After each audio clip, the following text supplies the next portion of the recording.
Okay, so I have a question.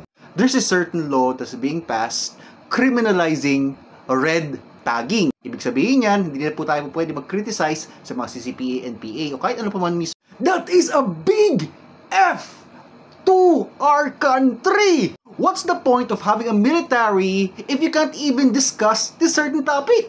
What about the parents? What is their opinion? Their children's future being affected by this? I want to question. Who is backing them? If you're going to legalize this law that could actually endanger not only the government but the security of every Filipino, even the police and the military, you either have a very, very powerful big backer, if you don't have any foreign backers who is actually more powerful and you can actually criticize them, or the Philippines is officially becoming a proxy, officially legalized proxy. Anyway, what's your opinion, guys, on this video? Check this out. Leila de Lima.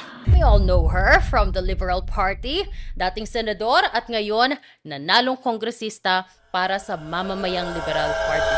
Well, she recently vowed to criminalize red tagging. And to be fair, hindi ito bago.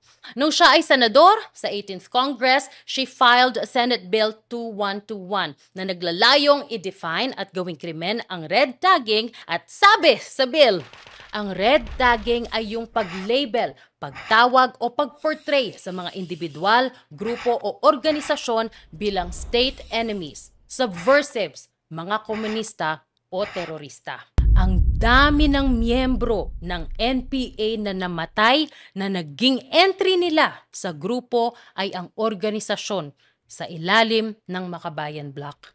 Lahat yan, hindi natin malalaman at mapag-uusapan man lang kung maisabatas ang criminalization ng red tagging. Now, I don't know why Leila de Lima is so invested in this. Although malayong tita niya, yung asawa ni Joe Masison, I never believed she was CPP. Hindi pwedeng hindi niya alam yung connection na yan.